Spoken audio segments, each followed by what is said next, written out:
And we should be recording. And this is November 16th. Let's Talk TLA with Doug Lipman. He's creating experiences of social change through storytelling and the arts. Now, who else do we have on the call? Sally Ray, do you want to introduce yourself? Just say where you're calling from. And I guess you did say a little bit about your connection to TLA. Yes. My name's Sally Ray Rogers, and I'm very interested in storytelling. I love telling stories and singing, and the whole subject of social change is very fascinating also, because it's happening all the time, whether we like it or not. Things are changing in the world and in a lot of places, and if any of us can be a force for good, definitely that's like a fairy tale. If any of us can be a force for good as opposed to evil, then we should use our talents and our love and compassion to do so, whether it's professionally or just, in some way. So I think that is very vital. And Anne, did you want to say where you're calling from or your connection to TLA?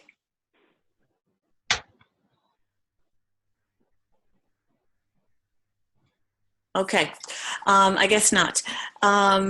So Doug, what else would you like to tell us about just introducing yourself and your connection to TLA and where you are? Well, I didn't know about TLA, but several years ago, I guess it might be 5 or 6 years ago, Khaled emailed me and said, "I know you from the storytelling world, and we'd love you to propose a workshop for the conference." So I went to one at Pendle Hill in Pennsylvania, and I loved it. And in particular, I loved it because it reminded me of the early days of the storytelling revival, when everybody coming to the conference, the storytelling conferences, would think, "Oh my gosh, there's other people who love what I love." And there's that great sense of excitement and the great sense of being so interested in each other. Mm-hmm. So I haven't missed a TLA conference since the first one. Oh, that's amazing. That's wonderful. And you are in Massachusetts. I am in Massachusetts. I'm in Marshfield, Massachusetts. Marshfield. 30 miles south of Boston on the coast. And I am in Boston. So we're sort of neighbors. And, I was thinking, as I was thinking about this call and chatting with you about our topic, social change through the arts and creating experiences for people to experience change through storytelling in the arts. Right. Gosh, a lot has really happened in our culture since we planned this, Doug. And I just, and I wonder if that's sort of a little bit about the low turnout for this call. What is going on? Because everybody I talk to all day long, every day, is like really stirred up. And I wonder if you're having that experience. The people, not just people on the news or the TV, but everybody I am encountering, whether it's in my family or in the community or on Facebook, all day long, like really sort of post-election turbulence. Right. And I'm wondering, and that's why this topic is so vital. And as I was reviewing my notes about what I wanted to talk with you about tonight and what I'd hoped you'd share with our participants, your material is so hopeful. It's so powerful and so hopeful that it speaks to the ideas of values and how we can approach working with, helping people change through values. Right. And I don't know if anybody else is feeling this sort of inner duality that I am feeling. And I really want to hear your comments about this. I'm just trying to frame it as, I know I'm finding myself feeling sort of empowered and eager to, bring my voice more into the world. And also a part of me just wants to withdraw, give up, and say nothing and do nothing and ignore everything and tune it all out. So I'm feeling kind of split. I wonder if you have been encountering that with other people, and I'll shut up and just let you comment on that if you would. Well, it's a really good question. And I think really I could answer it better if I first talked a little bit more about this approach that I've been doing, which is a little hard. It's still new enough for me. It's been a couple of years and I'm still not that great at explaining it quickly. So since I'm a storyteller, the best way I know is to tell a story. Oh, wonderful. So it was about 2.5 years ago, I guess now, I was at a weekend workshop on class, like working class, middle class, owning class. And it was a weekend workshop and we're all talking about, what it's like to be a member of the society, which even though in the US we pretend we don't have classes, we do, of course. And that the experience of being in our economic system, which is based on class, is an experience that's in some ways makes things possible, but in many other ways limits us. So the focus of the workshop was the effects of class on it. And we worked through all this stuff Friday night all the way through Sunday morning. And then Sunday afternoon, he said, the workshop leader said, our economic system is capitalism. And like every economic system in the history of the world, it does a few things. It tries to convince us that it's perfect, that it's inevitable, and that it's eternal. And I'm so reminded of Ursula Le Guin, the science fiction writer, who in her speech, getting a Lifetime Achievement Award from the National Book, whatever, she said, right now capitalism seems unassailable, but then so did the divine right of kings. Mm-hmm.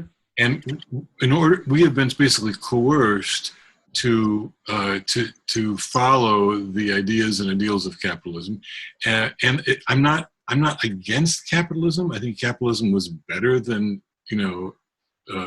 feudalism, right? But it's clearly coming to a point where there's going to be a change. So on this Sunday afternoon of this workshop, the workshop leader said, "So given that we're raised in it, it gets to be very difficult to imagine a world without it. So let's just try." And he told a story about how he had gone to these lectures where he was really starting to understand, oh, I see it. He'd take these pages and pages of notes, and then the next day he'd look at his own notes and he couldn't remember anything he'd heard, and he couldn't even make sense of his notes. So this is really hard for us to put our attention to. Again, it's like this is the world, right? And it's like being in Copernicus this time, and like try to put your attention on the idea that maybe the sun is the center of the solar system and not the Earth. It's like wow, right? So at the workshop on Sunday afternoon, he said, after talking about how hard it is to put your mind to the idea of what could come after capitalism, he said, just take 5 minutes with a partner, and each of you just talk about whatever thoughts you can have. And I was like, well, I'm a smart guy. I'm not going to be in trouble with this. And so it's my turn. It's my turn to talk. And I'm thinking, yes, capitalism, the end of capitalism. What comes next? Did I leave my front door unlocked? Wait a minute. Have I lost my glasses while I was here? I could not keep my attention on the subject. At the end of 5 minutes, all I had was and distractions. And so then he talked some more, and he had us share what it was like. And most people had the same hard time I did. Then we got another turn. And this one, it was the same thing for 4.5 minutes. But at the end of 4.5 minutes of my turn, I suddenly had an image. And, I'm a storyteller, so I pay attention to images. I described it to my partner. I suddenly saw on the horizon, sort of floating above the earth, this city And it was like a floating city. I couldn't see much because it was shrouded in clouds, but there was a lot of lights flashing, a lot of motion, so I could tell it was a lively place, but I couldn't see any details about it. And then my time was up. A little later, he gave us one more turn. So this time, I started by talking about the city and the sky, and as soon as I described that to my partner, I got more image. And the city of the sky was over there, and then suddenly I saw a roadway starting on my level, going in the opposite direction from the city and the sky, curving around, and finally leading over to the city and the sky. And as soon as I described that, I had a thought. I said, I don't know what the society of the future is going to look like, but I do know some values that I think will be important in the forming them. And as soon as I said that, I had one more thought. And I know how to teach those values through storytelling. Right. Right. And so, in the next days, I began to think, you know what? Maybe I could organize my business around that. Like, I don't have to tell the world that's what it's organized around. And so I selectively tell the world that that's my intention. It's not true yet entirely. But as I began to play with it, I understood that there's sort of three ways that you can affect people's values through storytelling.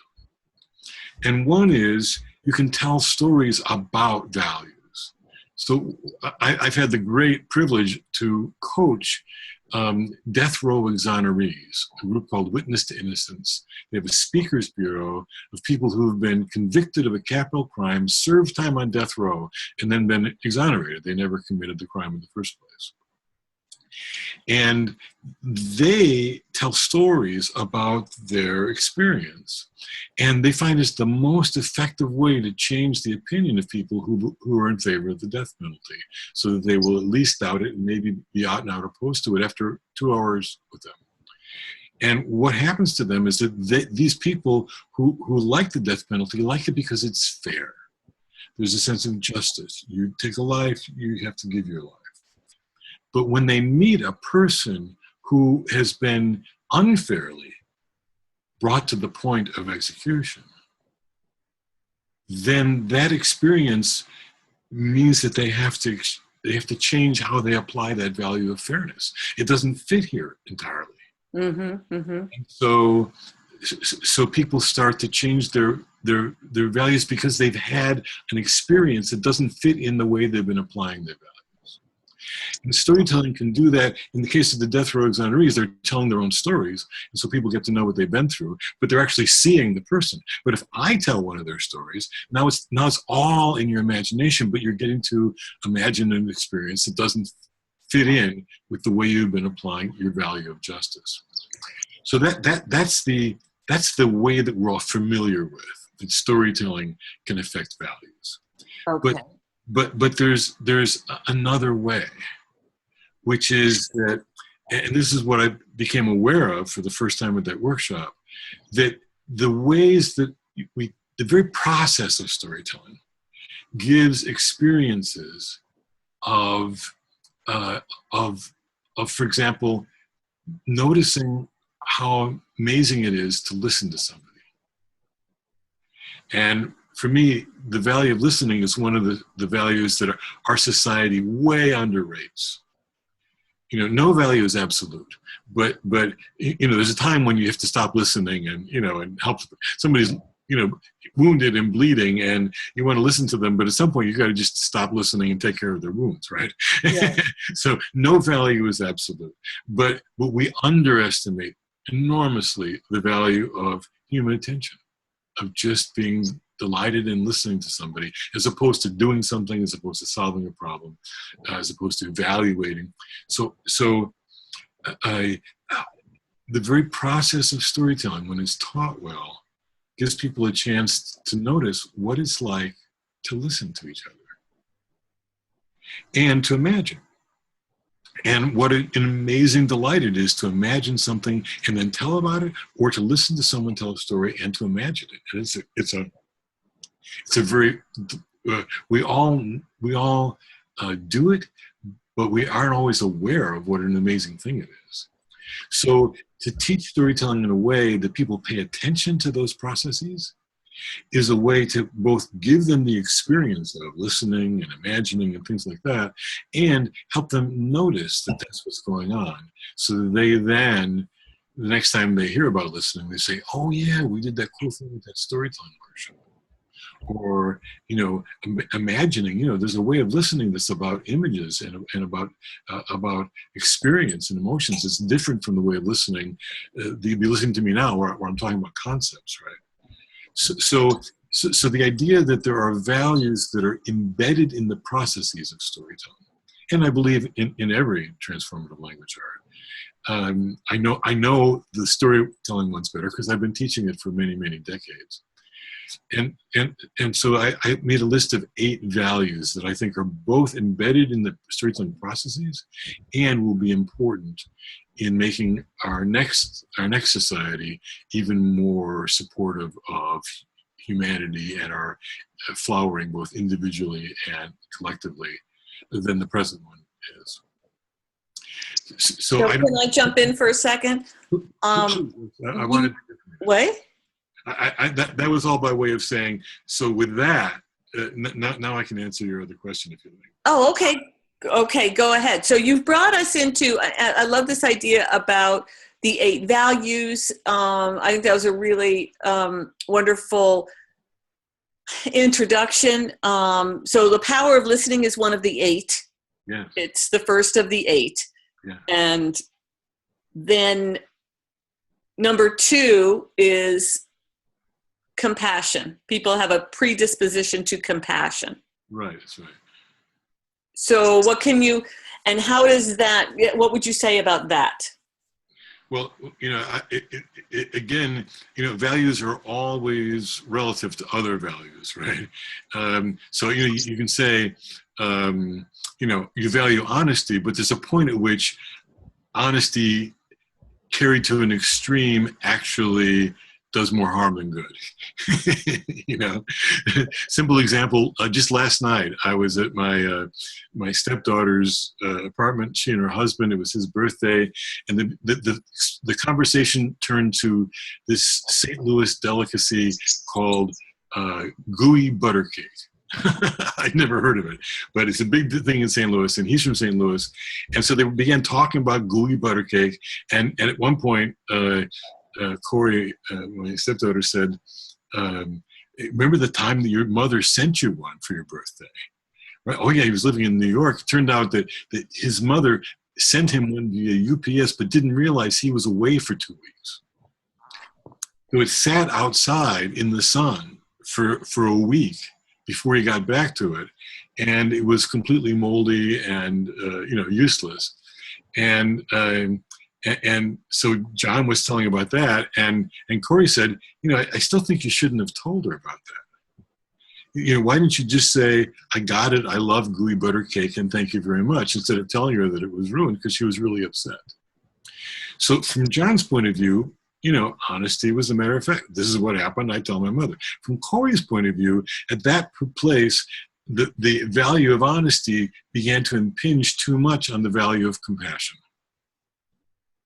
And so it became uncompassionate to continue to be honest at that place. And so the effect of not being honest was small. The effect of being honest was large. So why not go on the other value? So in terms of compassion,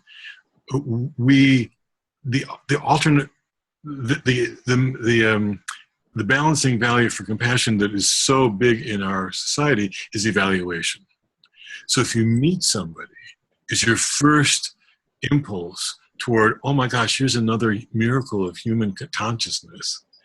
Or is it, is this person better or worse than me? Is this person more status or less status than me? This person somebody that I can look down on or look up to? Right? So we're always evaluating.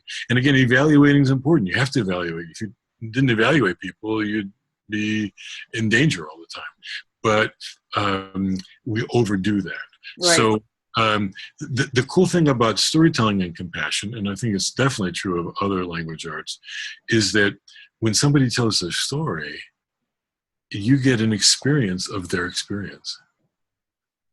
And nothing builds compassion like that. I mean, storytelling in some ways is and things like it is the kind of the royal road to compassion. Because when I'm talking now in concepts, I'm sharing ideas. When I'm telling you a story, I'm actually sharing my experience. And to feel with me, you just have to feel. You have to have that story of me feeling and being, and suddenly you felt what I felt. So this is a very hopeful idea, a predisposition to compassion. Yeah. This is that if human beings have a predisposition to compassion, this is a very hopeful idea. Number 3. So I just want to make sure we're able to get through all of these, Doug. Okay, I don't feel the need to, but I'm happy to. Oh, well, you may not feel a need to. I just think they're so wonderful. Let's go there. Let's do it then. That I hope you will be able to, because I like this idea of being able to meditate on, to have these in our thoughts right now, these values, these ideas, as a way of coping with a lot of the turbulence maybe that we're feeling. So. Well, so relationships is a big deal, because first of all, relationships are really what makes the world go around. The true economy is based on relationships, and even in the United States in Thomas Jefferson's day, if you had a blueberry, you knew the person who grew the blueberry, or you grew it yourself, and so it was very clear that you had a relationship to the grower of the blueberry. But you say that our society systemically discourages us from being truly close to each other and distracts us from the pursuit of connection. It does. A storyteller, now dead, Ab Logan, said to me once, he said, in a capitalist society, we tend more and more to treat people as though they are objects, and to treat objects as though they're people. And so, we get our joy from owning rather than from connecting. And that's diminishing of us. And it is part of capitalism, especially advanced capitalism that we're under now, that it disguises relationships. So Thomas Jefferson's day, no problem knowing that you had a relationship with the owner, the grower of the blueberry. Now it's very easy to get the idea that blueberries, somehow magically come into being in little boxes in the produce section. And we forget that somewhere, by buying that blueberry, we affect the lives of the person, who planted the blueberry, maybe whose land was taken away to grow the blueberry. Certainly all the people along the way, the packers and the shippers and the orderers and all those people we have a relationship to, and more and more, those are disguised, so that the one person we're almost sure to actually have personal contact with in the supermarket when we buy the blueberries is the cashier, and more we're discouraged from actually even having that connection. Wow. Yeah. Right. So storytelling, how does storytelling present the value of relationships? Absolutely. Well, see, storytelling, in person, one-to-one, or in live storytelling, is all about relationship, because again, the sort of the society would make us think that what matters is the story, but actually, what matters is the interaction around the story. And I may end up with a story. I may end this with a story that sort of brings that out. But basically, I'm stimulating you to imagine when I'm telling my story. And I notice your response, and I change my efforts to stimulate you to imagine based on your response. So that's purely relational. And it's very difficult to be a good storyteller without actually paying attention, consciously or not, to your relationship to your listeners. What's that like on the phone, Doug, or on the Zoom call? I'm curious about, because I think that actually we're doing it here right now, but it's a little bit different because we're doing it through technology. It is different. I mean, we have... You and I can see each other, and I know that maybe Sally Ann, and I'm not sure Ann can see us, but hear us. Right. So are we are we having that live storytelling experience, even though we've got the technology between? Right. Well, you know, as humans have developed storytelling since we were on the African savannah, right? The key part of it is oral language, and oral language includes words, but it includes tone of voice, gesture, posture, pacing, all those things. So there's many components of oral language, and when you're in person, you get those, and some of them are probably like pheromones and things like that we're not even aware of being part of it. And certainly, I've been in a live room where I really feel that I can feel, the audience. Right. So when is that always a positive experience, Doug? well, if my job is to communicate well with them, then I have to be in touch with them, and I have to respond to their response. So with your question about technology, so when you and I are looking at each other's little bitty pictures of our faces, right? We are getting certainly all the auditory input, and we are getting a limited version of the visual input. And when Sally and I talk to each other and we can't see each other, we're getting all the auditory components of it. So it's still oral language. It's still that stimulating to imagine. It's still responding to the response of the listener, and then me responding to the listener's response, and the listener responding to my response to the listener's response, and that ever winding cycle of response, which is builds what I think of as rapport. The more I respond to your response, to my response, to your response, to my response, you keep that cycle going, and we feel very much on the same wavelength. So all of that can happen with what's the word? The word in computers, I just lost it. It's something like thick media and thin media, right? So in person is the thickest media. I might have the wrong word, but it's the thickest medium there is, because there's all this input. There's all this being communicated, carried from one to the other. On the phone is much thinner than that, right? But it's still there. It still happens. You just have a little less. When all you have is the words, now we're getting really thin. Now we just have the words, which leaves out all the other elements of oral language except for that. Let me ask, let me wind us towards a transition, but I know you have something in mind for the transition, and that's great. But I feel really compelled to ask you, because I as a storyteller, I'd love to hear how you answer this. So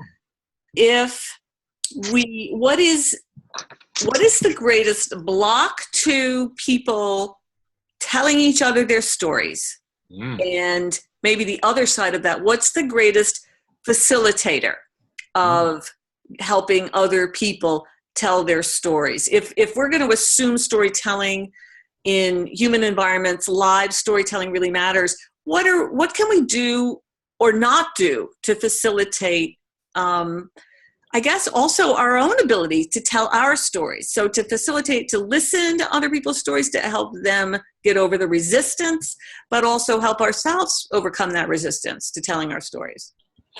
The most common thing, which isn't necessarily the largest, but it's the one that I always try to deal with early on, is that people misunderstand what it is. They think it's about reciting instead of about relating. Right. And so until you know that, then you get distracted with sort of the school method of storytelling, where you have to know the words, you have to do it right. Right. When in fact, all you have to do is pay attention to your listeners, and you'll respond to them. And there's no right or wrong beyond that. So that's the most common thing. And until we get that out of the way, it could be the thing that's in the way. The biggest thing that is between us, though, and really being able to share our human existence and experience with each other are the set of obstacles to openness. The efficacy of openness is my fourth value. Right. And that's about letting yourself be known. And in an ideal society, everybody would expect to say, "Oh, here's another human. Let me know you. I'm wow. What's your way of seeing the world? Isn't that exciting, right?" But in our society, we have been hurt by it. in school, at home, showing ourselves has become dangerous because we've been responded to with cruelty or with ridicule or shame. And so when that's there, then not only are we afraid to stand up and tell a story, we are even more afraid of showing who we really are. I was just working with some healthcare leaders in a rural area, and a number of them were women, and a number of them were Black women. And we were leading this with someone. We were trying to help them understand that the stories about your vulnerability, the stories about how you struggled and came through it, are the most important stories you can tell as a leader.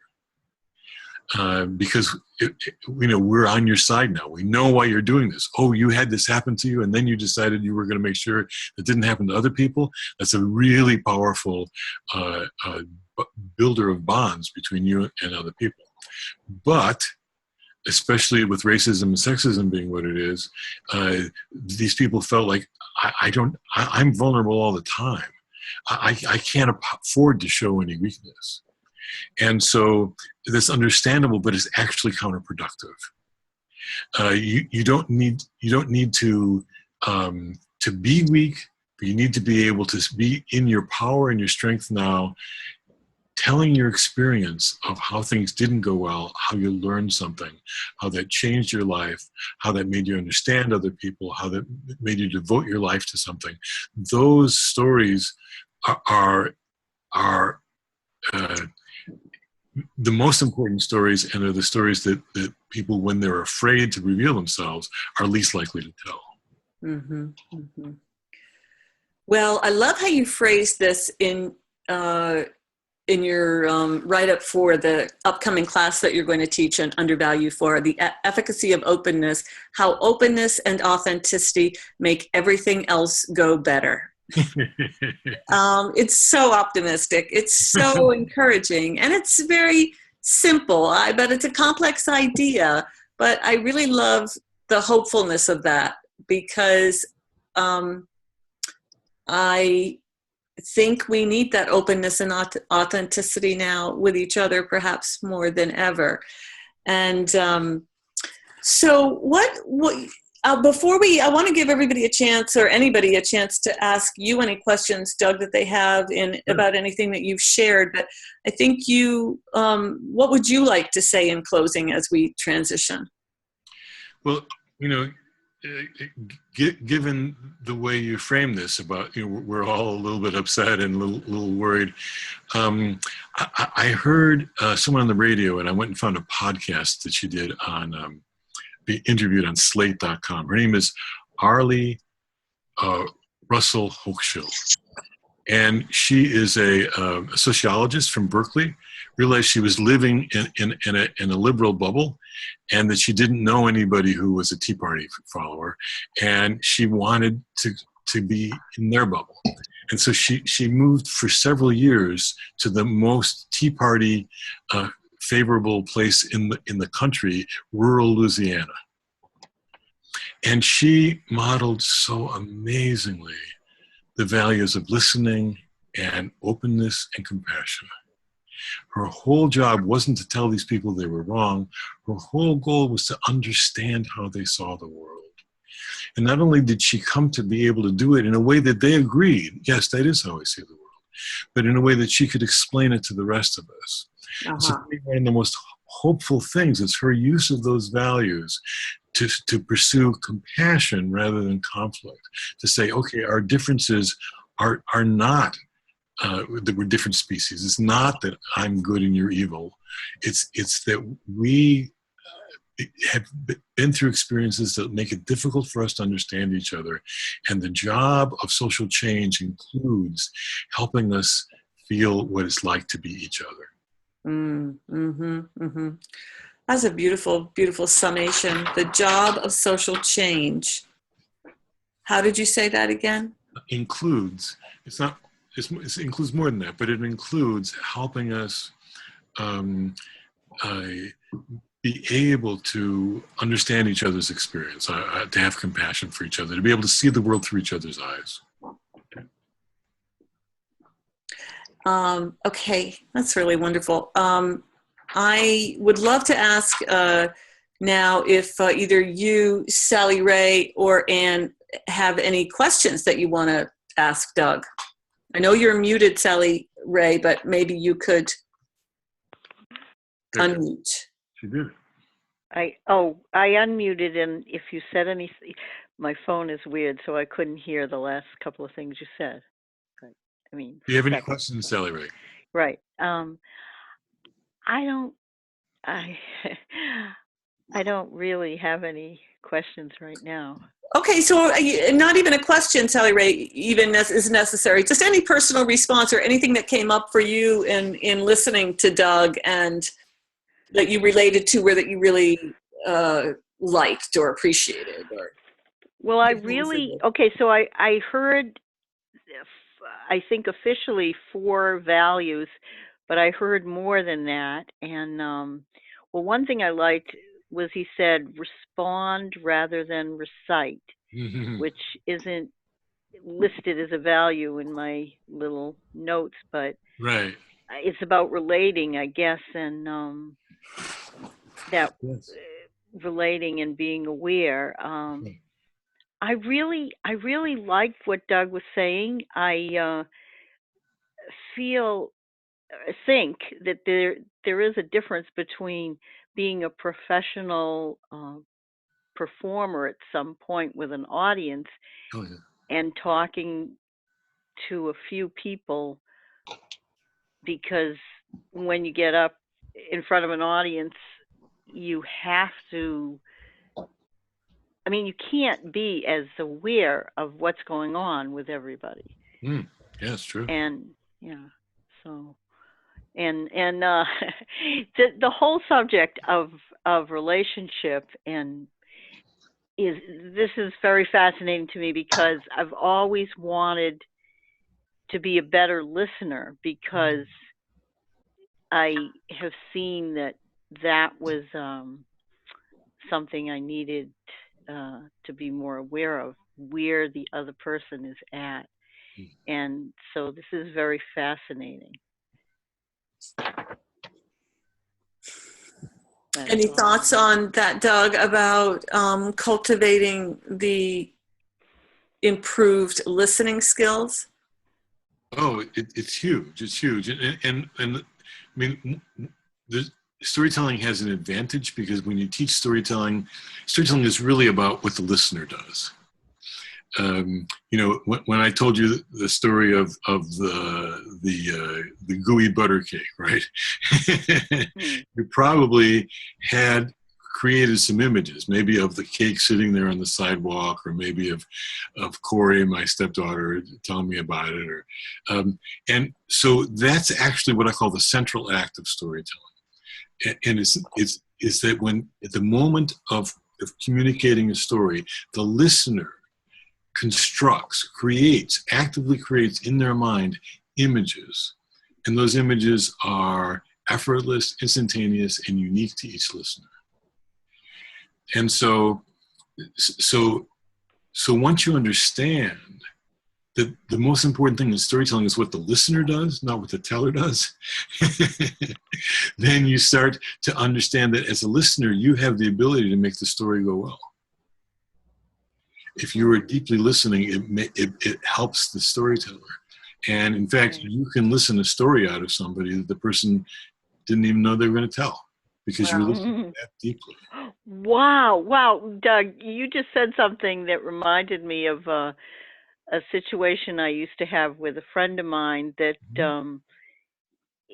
we'd go out to coffee, and we'd sit down, and then he'd say, and let me first preface this by telling you that even his girlfriend would say, well, one thing about him is he doesn't talk much. And I had to bite my lip when she said that, because what I would do with him is we'd go out for coffee. He was a friend, not ever a boyfriend.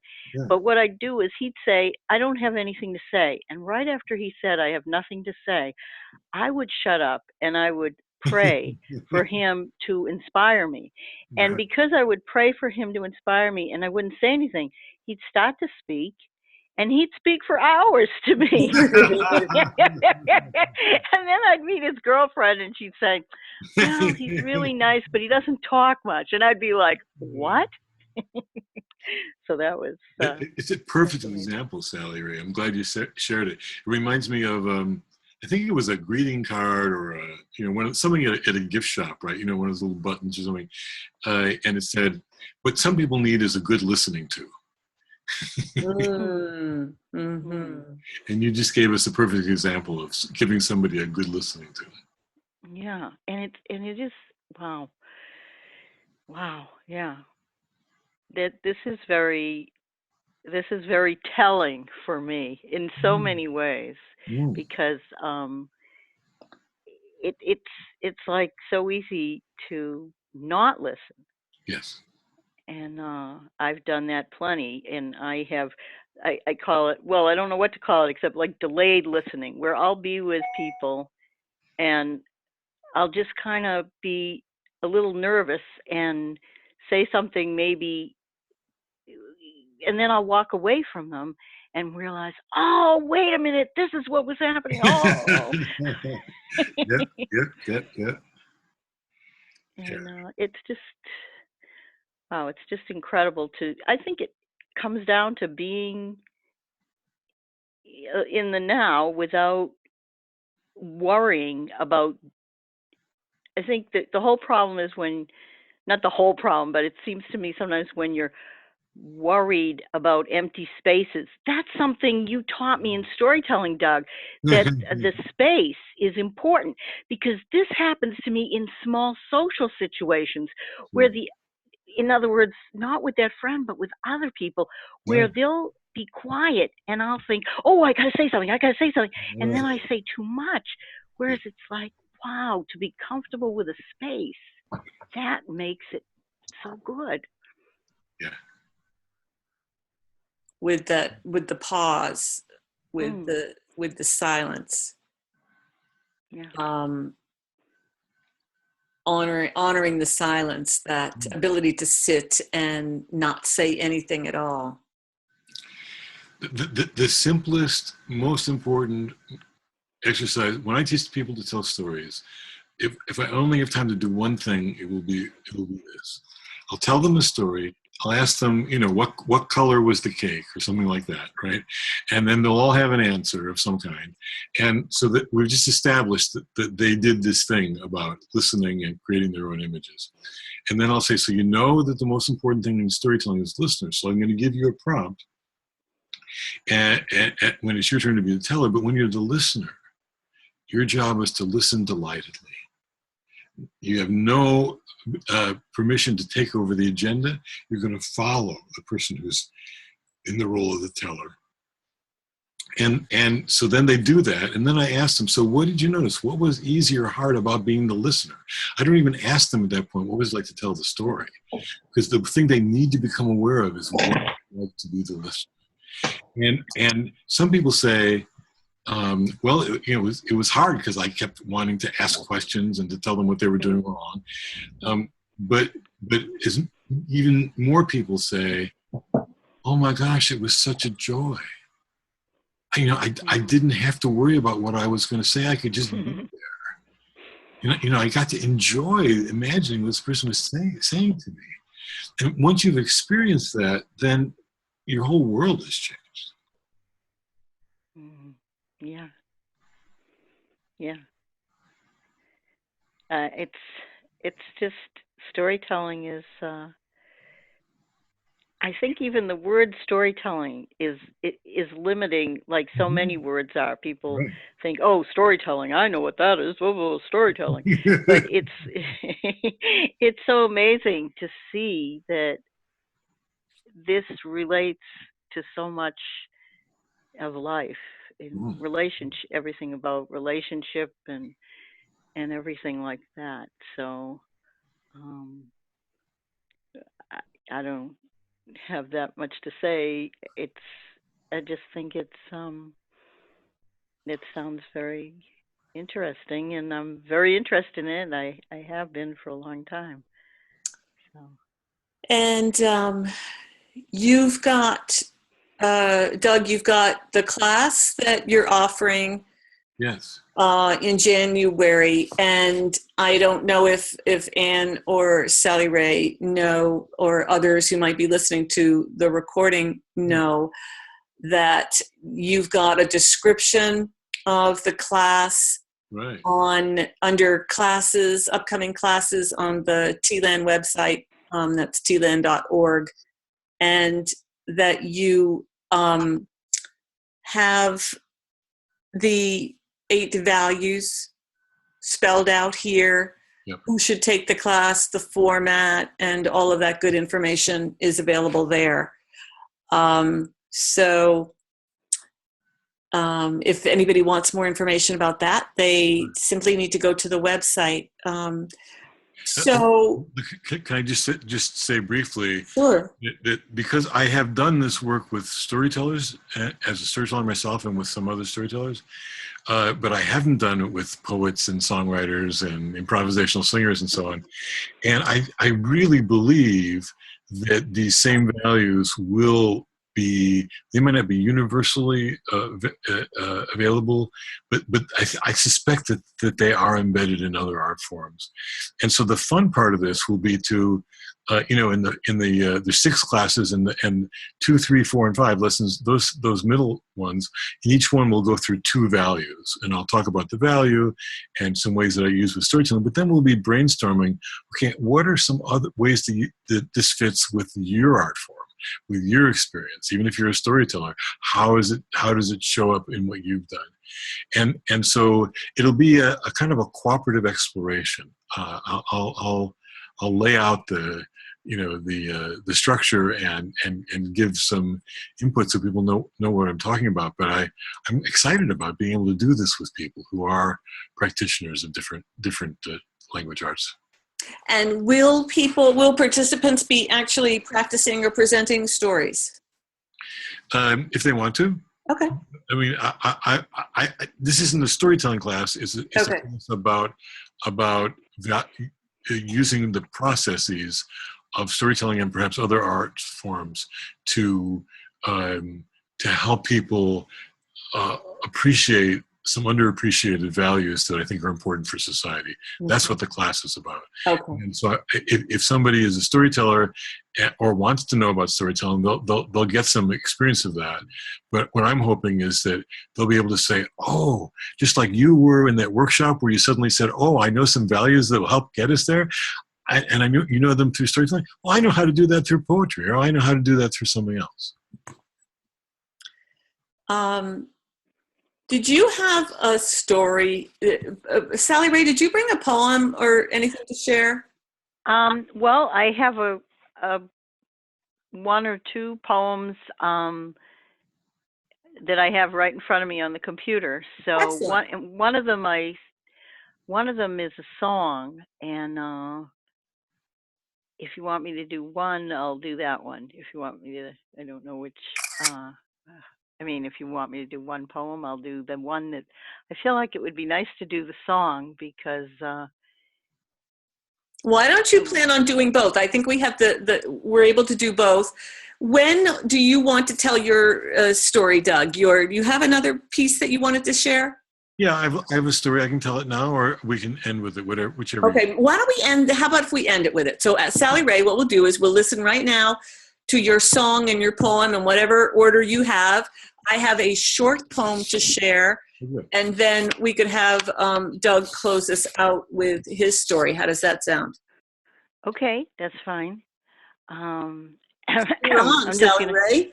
Okay. Well, I just want to say the one that I'm singing, I've changed the words from time to time because it's called Light is Unlimited, and I wrote it originally to be about the festival of Hanukkah, the Jewish festival of Hanukkah, but I made different words, and I'm going to sing it with the different words.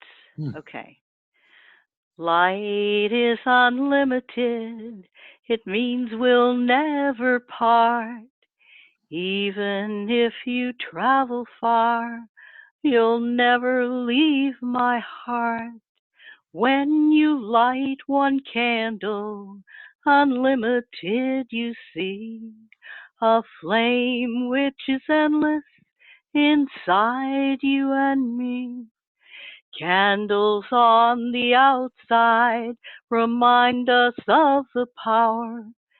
Keep your heart burning far beyond this hour. Breath follows breath, night follows day. There is a power takes all darkness away. The miracle of breathing in joy in this hour. But through our entire lives is love's mighty power. Breath follows breath, night follows day. Love is the power, takes all darkness away. Light is unlimited, it means we'll never part. Even if you travel far, you'll never leave my heart. Even when we are apart, you're deep within my heart. So that's... Wow. Hmm. Yay. I love it. That's wonderful. That was such a treat to hear the song, the lyrics, your voice singing it to us in this sweet meeting that we're having. Thank you so much. Mm-hmm. Bravo. Thank you. So let me just take one drink of water, and so now I'll just read. This is a poem that I don't know if it's for children, but it's for the child. It's for the child in your heart. And maybe it's a song also, but I'll just read it as a poem. If you were young and oh so small, I'd never ever let you fall. I'd keep you in a mountain top. I'd keep you safe. I'd never stop. You'd never know of discontent. You'd never know of hell's cruel bent. You'd never know of hate nor fear. You'd never ever shed one tear.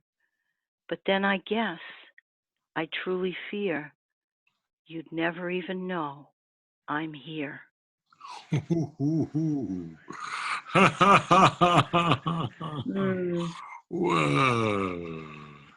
Wow, that was wonderful too. Wow. Thank you. Thank you so much. Yeah, Sally Ray, boy, the ending of that one really got me. I'm really into that. You'd never even know I'm here. Yeah. That's very powerful. Well, I'm glad I was able to share those. I'm glad you were. I'm going to read, I'm sorry, what?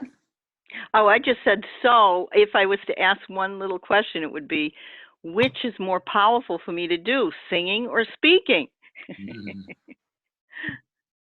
I don't think it's a choice. That's okay. Why does it have to be one or the other? They're both so powerful. Okay. So I'm not sure why you present it as a choice. Oh, because both of those were poems, and I could sing both of them or recite both of them. Or one of the, when I say recite, I mean I could use spoken word or I could sing the spoken word. So that's a choice for me. Okay. Well, I really like the singing of the light song very much. I would definitely sing that because it sounds like it's supposed to be sung. I mean, I'm sure you could recite it too, but I liked hearing it as a song. And then I liked hearing the other as a poem. I'm sure it might also work as a song. What are your thoughts, Doug? Well, when you asked the question, Sally Ray, I realized that the variety is the spice of life, right?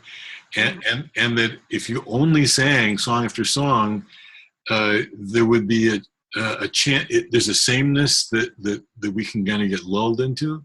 So being able to alternate just as your listeners need, it feels like a really important ability you have. Wow.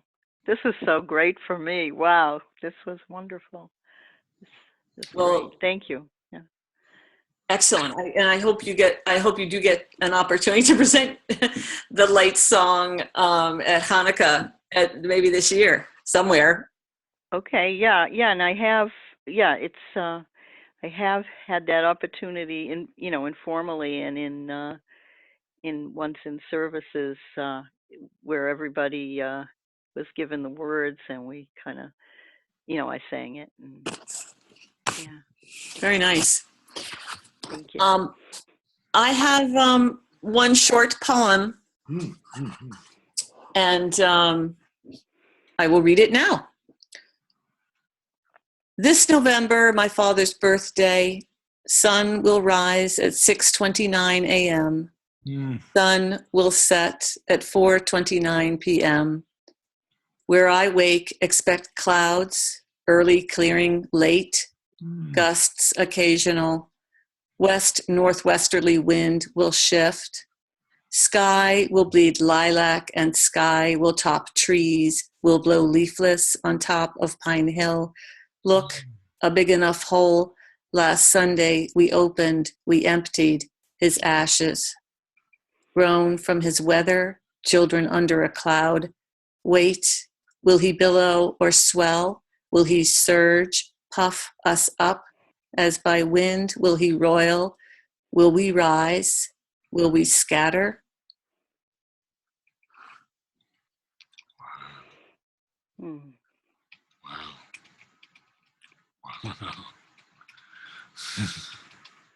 Thank you. Really? Wow. I'll never listen to a weather report the same way again. Yeah. Thank you. That was it was a November poem for me to write this year. Thanks for listening. Oh, thank you for saying it. Yeah, really, that was very moving to me. Thank you. You're up, Doug. Okay. Take us out of this special evening. I would not want to have missed it. Right. So at the National Storytelling Festival in 1979, there was a First Nation teller from Canada named Ron Evans. And he stood up to tell at one point and said, most of the stories I tell are the sacred stories of my people, and I ask you not to tell them. But this story is not, and anybody can tell this. So he began to tell us about this anthropologist in Africa. And one of the problems that anthropologists have is that they have to be so careful when you're trying to study, how do you study a culture, how people do things in their homes without influencing it. Right? So it's a constant kind of holding back. And after several years with this one African village that had no contact with the outside, the anthropologist said, I'm just going to change them good. My parting gift is going to be contact with the outside world in spades. I'm going to give them a television set. And so this was way back before there were portable battery-operated things. In my mind, he had to get a generator and gasoline and set up a makeshift antenna and pull in the BBC, which is still the thing you can get most readily in most of Africa. And as soon as he turned it on, all activity in the village stopped. Everybody gathered around. They couldn't understand the words, but still they could get the idea of the stories these people were acting out. It was a box with people inside acting out stories. What an amazing thing. And they just watched it, and they watched it and watched it. And when they got hungry, they drew lots to see which one person would have to miss the television long enough to go make food for everybody. Well, after a few days, he got tired of watching people watch television. So he left. About 6 or 8 months later, he was back in the same part of Africa. And he decided to check on his experiment, see how it was going. Well, he got to the village. First thing he did is he went to the television. It wasn't on. He checked. The generator was working. There was gasoline. The TV worked. He asked one of the villagers, "Hey, how come you're not watching the television?" The villager said, "Well, we watched the television for many weeks. But why'd you stop?" "I think it's because we have our storyteller." The biologist said, "I mean, give me a break. I mean, don't you think that the television knows more stories than your storyteller?" And the villager said, "It's true. The television knows many, many stories. But our storyteller knows us." Hmm. Oh, Wow. Yeah. wow. Yeah, that's a powerful story. Ron Evans. Wow, that's a great one. Yeah, that's very incredible.